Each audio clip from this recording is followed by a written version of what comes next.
కష్టమైన పనే చెప్తాడు. అంటే భోజనం చేసిన తర్వాత క్రైస్తవులు మేల్కొని ఉండి నా మాటలు వినాలి అంటాడు. అది కూడా కాన్సెప్ట్ ఆఫ్ గాడ్. దీనికంటే కష్టమైన పని ఒకటి ఉంది. ఇంకోటి ఏంటంటే ప్రతి ఆదివారం టైంకి రావడం. అంతకంటే కష్టము, ఇంతకంటే కష్టమైన పని అదొకటే నాకు తెలిసింది. ఎందుకంటే క్రైస్తవులకు టైంకు రావడము కష్టమే, తర్వాత ఏదైనా ఒక విషయాన్ని తెలుసుకునేటప్పుడు నిద్రపోకుండా ఉండడము కష్టమే. సో ఈరోజు మధ్యాహ్నం మీరు నిద్రపోతారని నాకు తెలుసు, కాబట్టి నేనేమి బాధపడను. మీరు ఒకవేళ మీకు నిద్ర వస్తే గిల్ట్ ఫీల్ అవ్వకండి. అంటే చూసిన వాళ్ళు ఏమనుకుంటారో ఏమో అనేది కాకుండా మీరు ధైర్యంగా లేచి బయటకు వెళ్ళి ముఖం కడుక్కొని రండి, నో ప్రాబ్లం. ఓకే, మనం ఉదయం నుంచి ఏం చూసాము అంటే దేవుడు ఏమై ఉన్నాడో అది ఆయన మాత్రమే అయి ఉన్నాడు అని చూసాం. దేవుడు అస్తిత్వము గలవాడు, అద్వితీయుడు, ఆత్మ అయి ఉన్నాడు అన్న 3 విషయాలు చూసాం. దేవుడు అద్వితీయుడు అన్నదానికి అర్థం ఒంటరివాడు కాదు. ఆయన అద్వితీయుడు అన్న మాటకు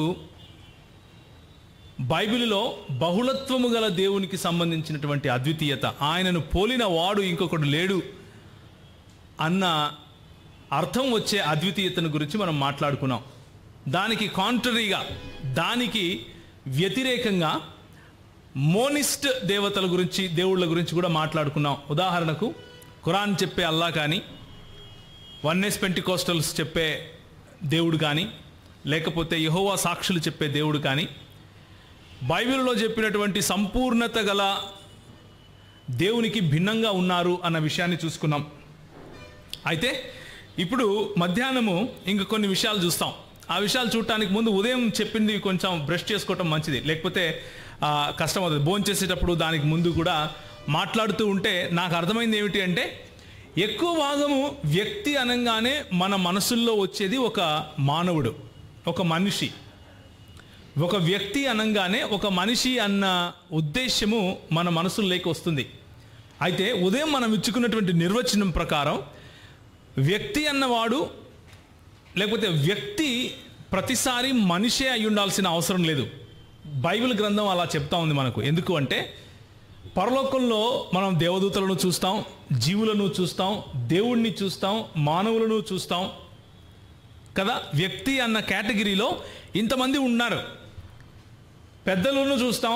ప్రస్తుతానికి మనము వ్యక్తి అన్న మాటకు నిర్వచనం ఇస్తున్నాం కాబట్టి బైబిల్ గ్రంథ పరిధిలో వ్యక్తి అన్న మాటకు చాలా వ్యక్తి అన్న కేటగిరీలో చాలా మందిని మనం చూడొచ్చు. అందులో మానవులు కూడా ఒకరు, మానవులు మాత్రమే కాదు. సో దేవుడు ఆత్మ అయి ఉన్నాడు అని అన్నప్పుడు దేవుడు అన్న మాటలోనే ఆయన వ్యక్తిత్వము, ఆయన వ్యక్తి అన్న విషయాన్ని మనం అర్థం చేసుకున్నాం. ఆయన ఆత్మ ఉన్నాడు అని అన్నప్పుడు ఆయన పదార్థము, ప్రదేశము మరియు సమయమునకు అతీతుడు అని చెప్పాం. అంటే దేవుడు ఇస్లామీ పద్ధతుల్లో సలఫీలు, అంటే సెలఫీ అన్నది ఒక ప్యూరెస్ట్ ఫామ్ ఆఫ్ ఇస్లాం అని వాళ్ళు అనుకుంటారు.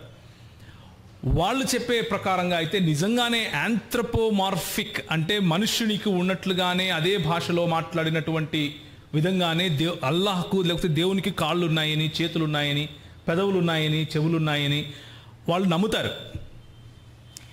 మిగిలిన తెగలు అలా నమ్మరు. మిగిలిన ఇస్లామీ సున్నీలు అలా నమ్మరు. కానీ క్రైస్తవ్యము అలా నమ్మదు. క్రైస్తవ్యము దేవునికి నిజంగానే చేతులు, కాళ్ళు, ముక్కు, కళ్ళు, చెవులు ఉన్నాయి అని నమ్మదు. ఎందుకంటే దేవుడు తన్ను తాను ఆత్మయున్నాను అని పరిచయం చేసుకున్నాడు. యోహాను సువార్త 4వ అధ్యాయంలో దేవుడు ఆత్మయున్నాడు గనుక ఆయనను ఆరాధించువారు ఆత్మతోనూ సత్యముతోనూ ఆరాధించాలి అని 24వ వచనంలో మనకు చెప్పాడు ప్రభు. కాబట్టి ఆయన ఆత్మయున్నాడు అని మనం తెలుసుకున్నాం. ఆత్మ ఒక ప్రదేశంలోనే ఉండి తీరాలి అన్నటువంటి పరిధులు లేవు. ఆత్మకు భౌతిక పరిధి ఉండదు. ఆత్మ, దేవుని ఆత్మను గురించి మనం మాట్లాడుతున్నాం. దేవుని ఆత్మకు భౌతిక పరిధి లేదు, భౌతిక నిర్మాణం లేదు. దేవుని ఆత్మ పదార్థము, ప్రదేశము మరియు సమయము అన్న ఆ పరిధులకు బయట ఉంటాడు. పదార్థము లేనివాడు, లేకపోతే పదార్థాన్ని సృష్టించిన వాడు మాత్రమే, కానీ పదార్థము అనే దానిలో ఇమిడిపోయేవాడు మన ప్రభువు కాదు. పదార్థం అనే ఒక బౌండరీలో ఆయన తను తాను ఉంచుకోడు. ఇది జాగ్రత్తగా మనం చూడాలి. దేవుడు పదార్థము, ప్రదేశము మరియు సమయము అన్న దాంట్లో లేడు అన్న మాటను చెప్పిన తర్వాత మనం ఇచ్చుకున్నటువంటి డెఫినిషన్ ప్రకారము ఆత్మ నిజానికి ఆ డెఫినిషన్లో కూర్చునేది కేవలం శూన్యం మాత్రమే. శూన్యం ఒకటి, లాజిక్ ఒకటి.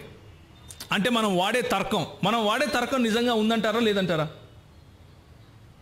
ఉదాహరణకు మీ పేరేంటి అని నేను అడిగాను, మీరు ఏం చెప్తారు? అంటే నేను చెప్పిన మాట మీకు అర్థమైంది. నేనేదో కొంచెం నోరు కదిలించి కొంచెం మాట్లాడితే దాన్ని మీరు అర్థం చేసుకుని దానికి ప్రతిస్పందించారు. అంటే నేను ఏ రకంగా మాట్లాడాను? తార్కికంగా మాట్లాడాను. మీకు అర్థమయ్యే విధంగా మాట్లాడడాన్నే తర్కం అంటారు. మీరు నాకు అర్థమయ్యే విధంగా రెస్పాండ్ చేశారు.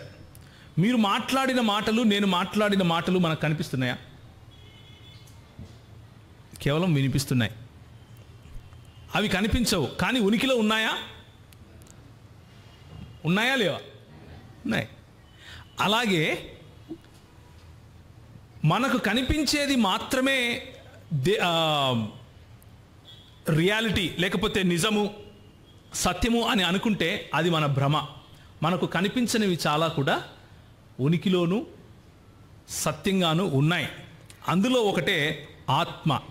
అందులో ఒకటే కాదు, నిజానికి చెప్పాలి అంటే తర్కానికి సంబంధించిన అన్ని విషయాలకు కూడా పునాది అని ఏదైనా చెప్పాలి అనుకుంటే అది ఆత్మనే అయి ఉన్నది. Therefore let's move forward. దేవుడు ఆత్మ అయ్యున్నాడు అని చూసాం, దేవుడు వ్యక్తి అయ్యున్నాడు అని చూసాం, దేవుడు అస్తిత్వంలో ఉన్నాడు అని చూసాం. ఇక ముందుకు మనం వెళ్తే దేవుడు కేవలము ఆత్మ మరియు అస్తిత్వము మాత్రమే కాదు, దేవుడు ఇంకా కొన్ని అయ్యున్నాడు. అదేమిటి అంటే, ఉదయం నేను మీకు ఏం చెప్పాను అంటే కొన్ని విషయాలు చెప్పాను, అంటే ఒక లిస్టు చూపించాను. అందులో దేవుడు ప్రేమ అయ్యున్నాడు అని నేను మీకు చెప్పాను. దేవుడు ప్రేమ అయ్యున్నాడు అన్న విషయం కూడా అది పంచుకోలేని గుణమేమి కాదు. దేవుడు మనకు తన ప్రేమను పంచుకున్నాడు, కానీ దేవుని వంటి ప్రేమ మనం కలిగి ఉండం. ఉదాహరణకు నేను చెప్తాను, ఎందుకు దేవుణ్ణి మనం వ్యక్తి అని అంటున్నాము అంటే, ఆయన కేవలము మనోవిజ్ఞాన శాస్త్రం, సైకాలజీ చెప్పే పరిధిలో మాత్రమే వ్యక్తి కాదు. ఆయన సంబంధములు ఆపాదించగల శక్తి ఉన్నవాడు, సంబంధములు చేకూర్చుకొనగల శక్తి ఉన్నవాడు. సోషియలాజికల్, సామాజిక శాస్త్ర పరిధిలో కూడా ఆయన వ్యక్తి అయి ఉన్నాడు అన్నదే మన వాదన. అంటే ఒకసారి ఊహించుకోండి, ఒకవేళ ఈ ప్రపంచం మొత్తంలోనూ కేవలం ఒకే ఒక వ్యక్తి ఉన్నాడు అనుకోండి, ఒకే ఒక్క మనిషి ఉన్నాడు, ఆ మనిషి తప్ప ఇంకెవరూ లేరు.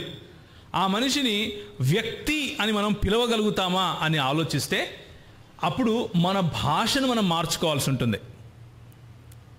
ఎందుకు అంటే, వ్యక్తి అని మనం ఇచ్చినటువంటి ఆ డెఫినేషన్ ఏదైతే ఉందో అదేది కూడా సెట్ కాదు. ఎందుకంటే భావములు ఎవరితో వ్యక్తపరుస్తాడు? ఆయన భావనలు ఫీల్ అవ్వటానికి ఇంకొక వ్యక్తి ఉండాలి. ఆలోచనలు ఎవరికి చెప్తాడు? ఆయనకు ఆలోచనలు ఉన్నాయని తెలియటానికి కూడా ఇంకొక వ్యక్తి ఉండాలి. అవునంటారా కాదంటారా? అలాగే ఇవన్నీ ఈ సైకలాజికల్ ఆలోచనలు, సైకలాజికల్ దృక్పథాలు నిజమవ్వాలి అంటే నిజానికి ఒక వ్యక్తి ఒక సమిష్టి, లేకపోతే ఒక సమాజము, ఒక కలిసినటువంటి ఐక్యతలో ఉండి తీరాలి. అలాగే దేవుడు కూడా. దేవుడు ఎందుకు బైబిల్ అనుసారంగా వ్యక్తి అని పిలుస్తున్నాము అనంటే, ఆయన తండ్రి, కుమార, పరిశుద్ధాత్మలు అన్నటువంటి ఒక ప్రత్యేకమైన, వెరీ యూనిక్, ఆయనను పోలిన వాడు ఇంకొకటి లేడు. ఆయనకు పోలిన అలాంటి సమాజము ఇంకొకటి లేదు. దేవుడు ఒక వ్యక్తి కాదు, దేవుడు ఒక దేవుడు. కానీ ఆయన ముగ్గురు వ్యక్తులలో తన ఉనికిని చాటుకున్నాడు అన్నది క్రైస్తవ దృక్పథం. దేవుడు ఆత్మ. 1 యోహాను 4:8 మరియు 16 వచనాలు చదివితే దేవుడు ఏమై ఉన్నాడు? ప్రేమాస్వరూపి. దేవుడు ప్రేమాస్వరూపి. ఇప్పుడు నేను మిమ్మల్ని కొన్ని ప్రశ్నలు వేస్తాను, చాలా ఈజీ ప్రశ్నలు, మీకు తెలిసినవే. దేవుడు, ఉదాహరణకు ఆలోచించుకోండి, దేవుడున్నాడు, ఇంకా సృష్టి లేదు, ఆది నుండి నేను రహస్యముగా మాట్లాడిన వాడను కాను, అది పుట్టక ముందు నుంచి నేను అక్కడ ఉన్నాను, లేకపోతే అది పుట్టినది మొదలుకొని నేను అక్కడ ఉన్నాను అని యెషయా గ్రంథం 48వ అధ్యాయంలో దేవుడు చెప్తున్నాడు. అవునా కాదా? అది అంటే అక్కడ ఆది అన్నది, సమయం అన్నది కూడా పుట్టక ముందు నుంచి నేను అక్కడ ఉన్నవాడను అని చెప్పుకునే దేవుడు మన దేవుడు. అలాంటి దేవుడు ప్రేమాస్వరూపి అయ్యున్నాడు, లేకపోతే ప్రేమ అయ్యున్నాడు అని తను తాను చెప్పుకుంటున్నాడు. ప్రేమ అయిన దేవుడు ఏ సృష్టి లేని సమయంలో ఆయనకున్నటువంటి ఈ నిస్తరమైన గుణలక్షణము ప్రేమ, నిస్తరమైన తన ఈ గుణలక్షణం ఉందని ఆయనకు ఎలా తెలుసు? ఎవరిని ప్రేమించాడు? సృష్టి లేదు, కుమారుడు అంటే దేవునిలో బహుళత్వం ఉండాలి, దేవుడిలో బహుళత్వం ఉందని మీరు ఒప్పుకుంటున్నారు. అప్పుడు అంటే నేనేం చెప్తున్నాను అంటే, దేవుడు ప్రేమ అయి ఉండాలి అంటే, దేవుడు ప్రేమాస్వరూపి అయి ఉండాలి అంటే ఆయన బహుళత్వంలో ఉండి తీరాలి. ఒకరికంటే ఎక్కువ అయి ఉండాలి. అంటే ఒక దేవుని కంటే ఎక్కువ అని నేను చెప్పట్లేదు, ఒక వ్యక్తి కంటే ఎక్కువ అయి ఉండాలి. ఇప్పుడు ఆలోచన ఏమిటి అంటే, అయితే ఇప్పుడు మనకి ఎంతమంది దేవుళ్ళు ఉన్నారు అన్నది ప్రశ్న. మనకు ఉన్నది, మనం మొట్టమొదటి మాట ఏం చూసుకున్నాం? అద్వితీయుడు, ఆయన ఒక దేవుడే మన దేవుడు. ఇది రేపు మనం చూడబోయే సెషన్స్, కాన్సెప్ట్ ఆఫ్ గాడ్ను మనం ముందుకు తీసుకెళ్తూ త్రిత్వంలోకి వెళ్తాం. ఆ సమయంలో నేను వివరిస్తాను. కానీ ప్రస్తుతానికి మనం అర్థం చేసుకోవాల్సింది ఏంటి అంటే, దేవుడు, మనకున్న దేవుడు అద్వితీయుడు, ఒక దేవుడు. కానీ ఆయన తన్ను తాను ముగ్గురు వ్యక్తులలో బయలుపరుచుకున్నాడు. తండ్రి, కుమార, పరిశుద్ధాత్ములు అన్నటువంటి వ్యక్తులలో బయలుపరుచుకున్నాడు. ఈ తండ్రి, కుమార, పరిశుద్ధాత్ములు మానవుడిగా వ్యక్తులు కాదు, మానవుని వంటి వ్యక్తులు కాదు. లేకపోతే మానవుడు అనగానే నేను ఒక భౌతిక శరీరము, ఒక ఆత్మ, ఒక ప్రాణం అన్నట్లుగా కాదు. ఆయన ఆలోచించదగవాడు, అంటే వొల్యూషన్ ఉన్నవాడు, ఎమోషన్ ఉన్నవాడు, అలాగే ఇంటెలిజెంట్గా చాయిసెస్, నిర్ణయాలు చేయగలవాడు, అలాగే సంబంధములు కూడా పెట్టుకోగలవాడు. ఆ కోణంలో, ఆ దృక్పథంలో దేవుడు ముగ్గురు వ్యక్తులలో తన్ను తాను బయలుపరుచుకున్నాడు అని చెప్తున్నాం. ఒక వ్యక్తి, ఒక మనిషి ఒక వ్యక్తిగానే ఉండాలి, అలాగే ప్రభువు చేశాడు. ఒక దేవదూత ఒక వ్యక్తిగానే ఉండాలి, అలాగే ప్రభువు చేశాడు. ఒక జీవి ఒక వ్యక్తిగానే ఉండాలి, పరలోకంలో ఉన్న జీవి గురించి మాట్లాడుతున్నాను, అలాగే ప్రభువు చేశాడు. కానీ ఒక దేవుడు ఒక వ్యక్తిగానే ఉండాలి అని బైబిల్లో కానీ తర్కంలో కానీ ఎలాంటి ఆధారం మనకు లేదు. ఒక దేవుడు ఒక వ్యక్తిగానే ఉండాలి అన్న రూల్ ఎక్కడా లేదు. ఎందుకంటే నేను మొదటగా చెప్పినటువంటి రెండు మాటల్లో మొట్టమొదటిది ఏంటి? దేవుడు ఏమై ఉన్నాడో అది దేవుడు మాత్రమే అయి ఉన్నాడు, ఇంకెవరూ లేరు. అలా ఒక దేవుడు ముగ్గురు వ్యక్తులలో ఉండగలగటం అది దేవునికి మాత్రమే, అది దేవుడు మాత్రమే అయి ఉన్నాడు, అలా ఇంకెవరు అలా కాదు. దేవుడు అలా ఒక దేవుడు అయినప్పటికీ ముగ్గురు వ్యక్తులలో ఉన్నాడు కనుకనే ఆయనలో ప్రేమ అన్నది సాధ్యం. ఆమ్ని బినవలెన్స్ అంటారు దీన్ని. అంటే ఆయనలో మంచితనము లేకపోవటము అన్నది లేదు. నేను చెప్పేది అర్థమైందా మీకు? ఆయనలో మంచితనము లేకపోవటము అన్నది లేదు. అంటే చెడుతనము ఉండటము అన్నది సాధ్యం కాదు అని మీరు అనొచ్చు, దాన్ని అట్లా కూడా చెప్పొచ్చు కదా అని అనుకోవచ్చు. కానీ చెడుతనము అన్నది నిజానికి ప్రభువు సృష్టించినది కాదు, ఆయన స్వభావములోనూ లేదు. మరి అలాంటప్పుడు దానికి ఉనికి లేదు కదా. చెడుతనము అన్నదానికి ఉనికి ఏమిటి అంటే మంచితనము యొక్క అభావం, లేకపోతే మంచితనం లేకపోవటం, దేవుని గుణము లేకపోవటమే చెడుతనం. సో తుప్పు అన్నదానికి ఉనికి లేదు. దేనికి ఉనికి ఉంది? ఇనుముకు ఉంది. ఇనుము తన గుణాన్ని కోల్పోతేనే తుప్పు అవుతుంది. అర్థమవుతుంది కదా నేను చెప్పేది? అలా చెడు అన్నది సృష్టిస్తే వచ్చినది కాదు. దేవుడు చెడుకు కర్త కాదు, దేవుడు పాపానికి కర్త కాదు.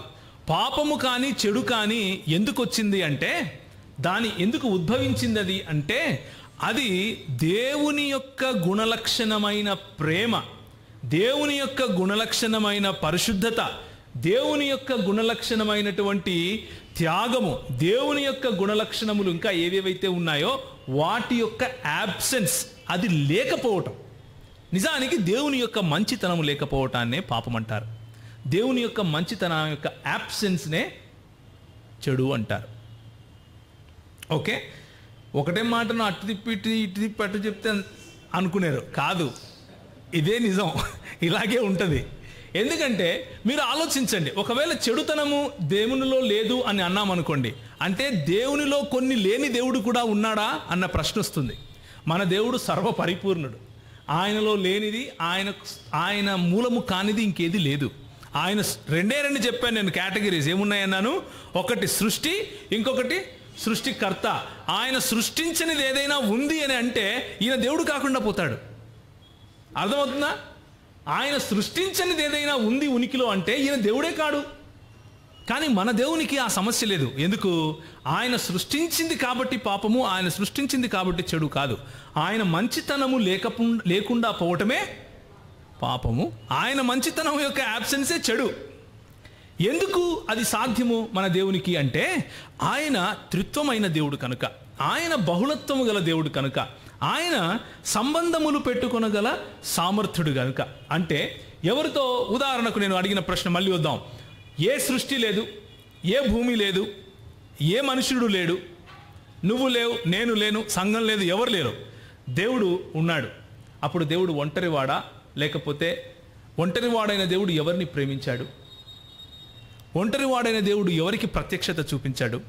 పురాతన కాలము నుండి శాశ్వత కాలము నా ప్రత్యక్షతను చూపిస్తూనే వస్తున్నాను. ఆయన అక్కడ అబద్ధికుడన్నా అయి ఉండాలి, లేక ఇక్కడ ఒంటరివాడన్నా కాకుండా ఉండాలి. అర్థమవుతుందా నేను చెప్పేది? ఆయన ప్రత్యక్షతలు ఎవరికి చూపించాడు? ఎక్కడ చూపించాడు?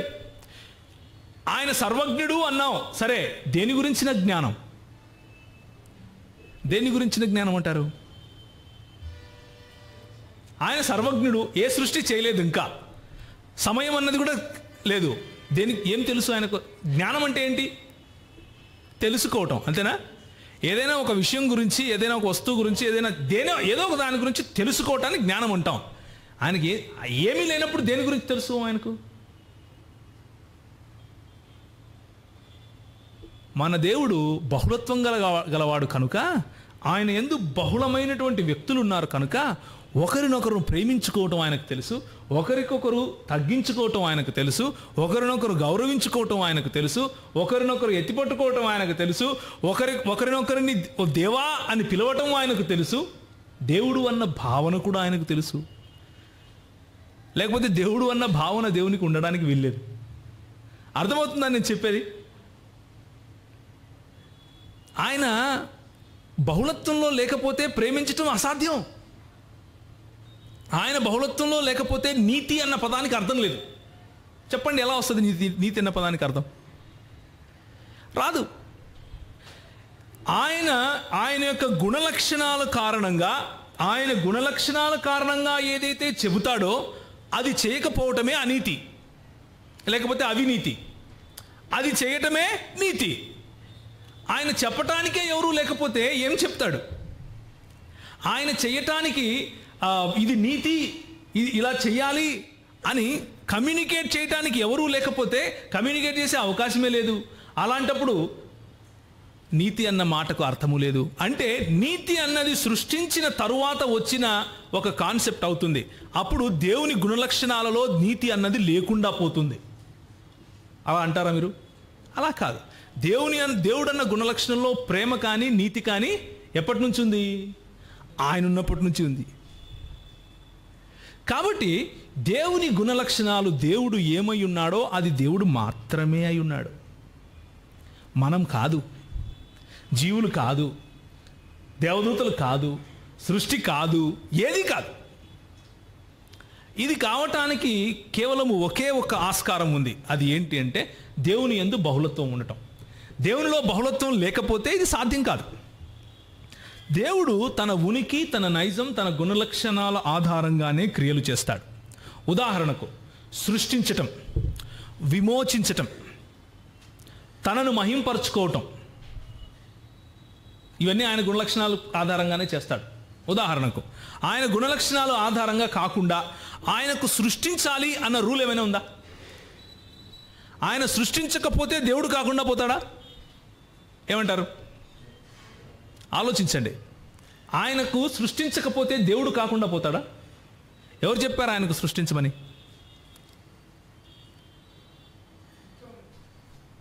ఏమంటారు? Okay, Bible correct.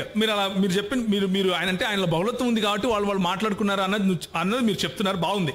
నేననేది ఏంటంటే, నా ప్రశ్న ఏంటంటే, ఆయనకు సృష్టించాలి అన్నది కంపల్షన్ కాదు.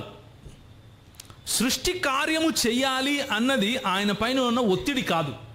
సృష్టి కార్యము చెయ్యాలి అన్నది ఆయన పైన ఉన్నటువంటి ఒక రెగ్యులేషన్, ఒక జీవో ఎవరు పాస్ చేయలేదు ఆయన పైన. అంటే గవర్నమెంట్ ఆర్డర్ ఏమి లేదు ఆయనకి. అర్థమవుతుంది కదా? ఆయన ఎందుకు ఆ పని చేశాడు అంటే, తన స్వభావానుగుణంగా తను చేయాలనుకున్నది చేస్తాడు.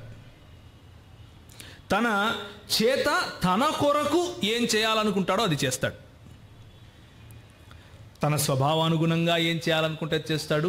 తన చేత తన కొరకు ఏం చేయాలనుకుంటే అది చేస్తాడు. తను స్వచ్ఛందంగా ఏం చేయాలనుకుంటే అది చేస్తాడు. స్వచ్ఛందంగా అంటే వాలంటరీగా చేస్తాడు. ఆయనని ఒకడు అడిగితే చేసేవాడు కాదు, ఒకడు వద్దంటే మానేవాడు కాదు. సృష్టి కార్యమైనా, ప్రేమించేదైనా, ఏదైనా సరే ఆయనలో ఉన్న గుణలక్షణాలను బట్టి ఆయన క్రియలు చేస్తాడు. ఆయన క్రియలన్నీ కూడా ఆయన గుణలక్షణాల ఆధారంగానే ఉంటాయి. 3, త్యాగభరితంగా తన్ను తాను ధారపోస్తూ చేసే పని కూడా తనే చేస్తాడు. ఏం చేస్తాడో అది ఆయనే చేస్తాడు. ఏం చేస్తాడో అది ఆయన మాత్రమే చేస్తాడు. అదే చేస్తాడు. తన కొరకు ఏం చేస్తాడో అదే చేసుకుంటాడు. తనను మహిమపరచుకోవడం కోసం ఏం చేస్తాడో అదే చేస్తాడు. ఉదాహరణకు తనను మహిమపరచుకోకుండా ఉండటం కోసం ఏం చేస్తాడో అది చేయగలుగుతాడా? ఆలోచించండి ఒకసారి. తనను మహిమపరచుకోకుండా ఉండటం కోసం ఏం చేస్తాడో అది చేయగలడా ఆయన? చెయ్యడు. ఎందుకు చెయ్యడు? దేవుడు తన స్వభావము, తన ఉనికి, తన అస్తిత్వమునకు విరోధంగా ఏది చేయడు. ఆయన చేసే క్రియలన్నీ కూడా తన స్వభావము, తన ఉనికి, తన అస్తిత్వానికి సంబంధించినవిగానే ఉంటాయి. అర్థమవుతుంది కదా నేను ఎందుకు ఇంత తిప్పి మాట్లాడుతున్నాను? చాలా ముఖ్యం ఇది. 2, దేవుడు త్యాగభరితంగా భూలోకానికి వచ్చి చనిపోవలసిన అవసరం ఏమిటి అంటే, ఆయన ఏం చేయాలనుకుంటాడో అది చేస్తాడు. ఆయన స్వచ్ఛందంగా చేస్తాడు. ఆయన తన కొరకు తన చేత చేస్తాడు. ఆయన తన స్వభావానుగుణంగా చేస్తాడు. 2 తిమోతి 2వ అధ్యాయం 13వ వచనం ఎవరైనా చదువుతారా? 2 తిమోతి 2వ అధ్యాయము 13వ వచనం.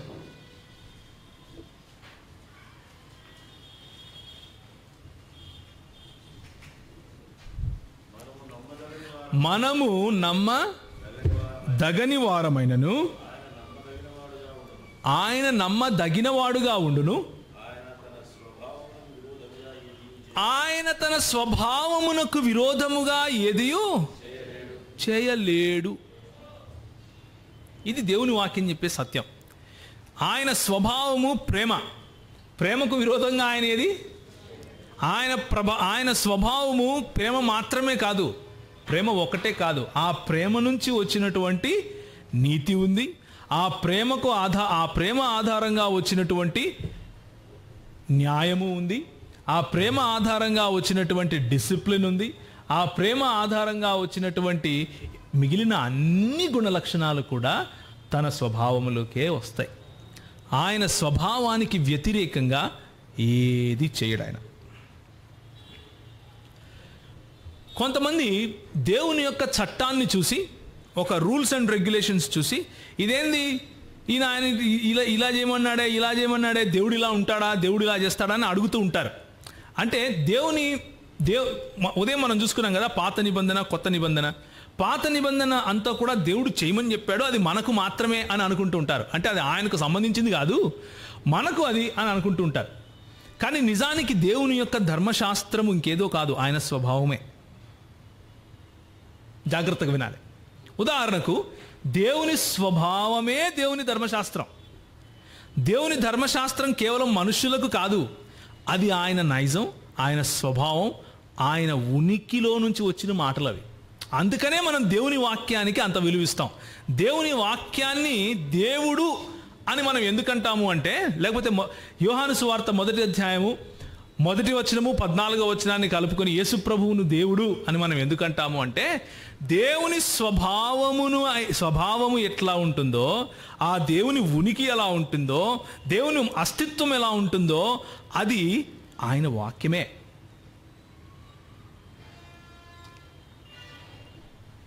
దేవుని ధర్మశాస్త్రము ఇంకేదో కాదు, ఆయన స్వభావమే. అంటే మన దృక్పథంలో రాసుకున్నటువంటి పుస్తకాలు కాదు, ఆయన మనసు గురించి మాట్లాడుతున్నాం, ఆయన స్వభావం గురించి మాట్లాడుతున్నాం. రాసుకున్నటువంటి పుస్తకాలు చిరిగిపోతే దేవుని వాక్యం చూసావా పాడైపోయింది అని చెప్పుకోవటానికి మనం ముస్లింలం కాదు. అర్థమవుతుందా? ఒక పొల్లైనను అచ్చైనను పోదు అంటే దాని అర్థం ఏంటి?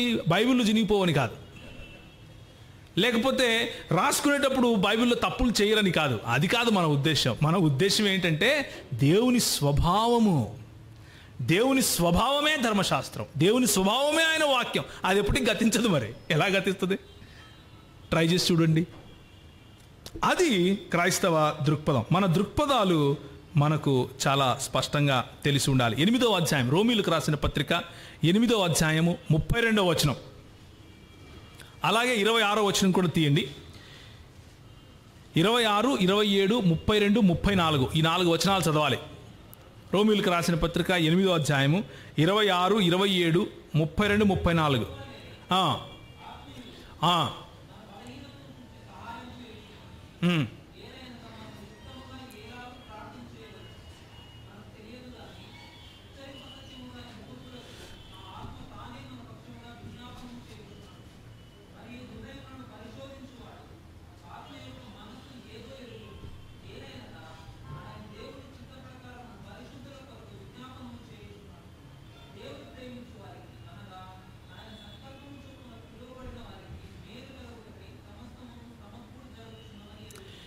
అంటే మనము చేసే క్రియలను ఎందుకు ఆయన ప్రోత్సహిస్తున్నాడు? ప్రార్థన అనే క్రియ, మంచి పనులు అనే క్రియ, లేకపోతే దేవుని మీద ఆధారపడటం, ఇవన్నీ కూడా ఎందుకు ఆయనకు అది ఇష్టము అంటే అది ఆయన స్వభావం కాబట్టి. ఆయన ఒక కమ్యూనిటీ, ఆయన ఒక సమాజ రూపములో ఆయన ఉంటాడు కనుక he wants the same relationship with us. మనతో కూడా అదే సంబంధం కలిగి ఉండటం కోసం ఆయన పిలుస్తాడు. అంతేకాని నేను ఒక ఆయన అడిగాను, దేవుడు నీకు విషయం తెలుసా, దేవుడు ఆదాముని ఎందుకు చేశాడు అన్నాడు. ఎందుకన్నాయా అంటే ఫర్ ఫెలోషిప్ అన్నాడు. ఫెలోషిప్, సహవాసం కోసం అన్నాడు. అంటే దేవుడు సహవాసం లేకుండా ఉండేవాడా ఇంతకుముందు, లేకపోతే ఆదాముకు సహవాసం కావాలనా అంటే 2 అన్నాడు. 2 అనే చోటే సమస్య వచ్చింది. దేవునికి ఫెలోషిప్ అనే అక్కర కూడా లేదు. అర్థమవుతుందా? దేవునికి ఫెలోషిప్ అనే అక్కర లేదు, మనకుంది. దేవునికి లేదు. అక్కర ఉన్నవాడు దేవుడు ఎలా అవుతాడు? ఏమంటారు? అక్కర ఉన్నవాడు దేవుడు అవుతాడా? కాడు. అక్కర ఉన్నవాడు దేవుడు కాడు, సృష్టి అవుతాడు. ఎఫెసీయులకు రాసిన పత్రిక 5వ అధ్యాయం 26వ వచనం.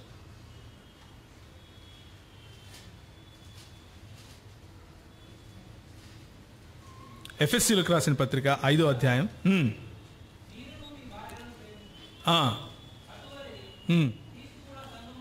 క్రీస్తు కూడా సంఘమును ప్రేమించి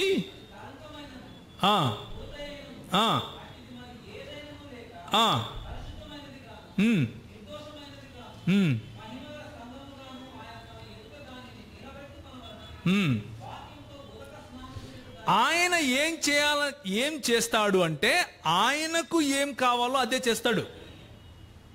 గుర్తుంచుకోండి ఈ విషయం. దేవుడు ఏం చేస్తాడు అంటే తన చేత, తన కోసం, తనను మహింపరచుకోవటానికి చేస్తాడు. సంఘాన్ని కట్టిన అందుకే చేస్తాడు, సంఘానికి ఉదక స్నానం చేయించిన అందుకే చేస్తాడు, సంఘాన్ని ఏర్పరిచిన అందుకే చేస్తాడు. అలా ఏర్పరచడం కోసం ఆయన మానవునిగా దిగి వచ్చి ప్రాణం పెట్టినా అదే అందుకే చేస్తాడు కదా. ఇంకో చిన్న మాట, గ్రేస్ అన్న మాటకు లేకపోతే కృప అన్న మాటకు మనం కొన్ని అర్థాలు ఇస్తూ ఉంటాం. కొన్ని లిమిటెడ్ అర్థాలు కూడా మనం అప్పుడప్పుడు ఇస్తూ ఉంటాం. అంటే కృప అంటే నిజానికి మనకు అర్హత లేకపోయినా దేవుడు చూపించేదే కృప అని అంటూ ఉంటాం కదా. యాక్చువల్గా మన పర్స్పెక్టివ్లో అంటే మనుష్యుల దృష్టికోణంలో అది నిజమే అయినప్పటికీ నిజానికి కృప అంటే ఏమిటి అంటే దేవుడు చేసి తీరాలి, అది దేవుడు ఇచ్చి తీరాలి.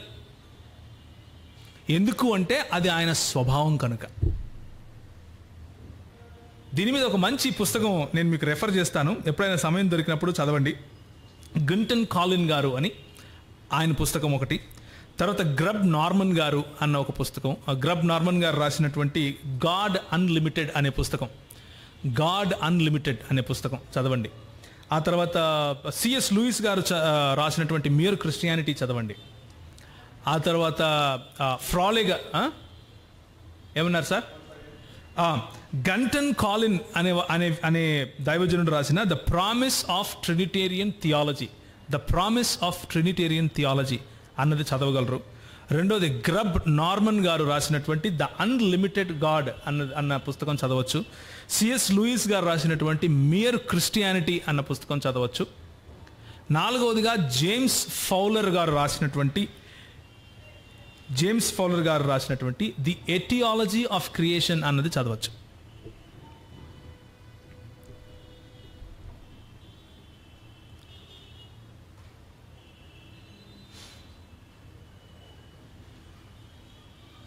సో దేవుడిచ్చే కృప ఆయన మనకు కావాలి కాబట్టి, మనం అడిగాం కాబట్టి, మనం గూజాడం కాబట్టి ఆయన ఇస్తాడు అని అనుకోకండి. ఆయన కృప తన స్వభావము అదే కాబట్టి వస్తుంది. ఆయన కృప, ఆయన ప్రేమ, ఆయన స్వభావాలు, ఆయన మనకిచ్చే ఆ కృపను స్వీకరించే శక్తి కూడా ఆయన స్వభావమే. ఆయన మనకిచ్చే మనం తీసుకునే చాయిసెస్ ఉంటాయి కదా, దానికి ఇచ్చే సామర్థ్యం కూడా ఆయన స్వభావమే. ఆయన స్వభావానికి విరుద్ధంగా ఏది చేయడు.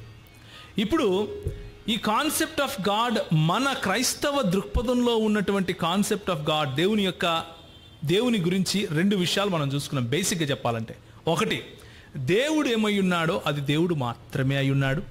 రెండవది, దేవుడు తన ఉనికి, తన అస్తిత్వము లేక తన స్వభావము కారణంగానే తన క్రియలు చేస్తాడు. తన స్వభావానికి బయట ఏమీ చేయడు.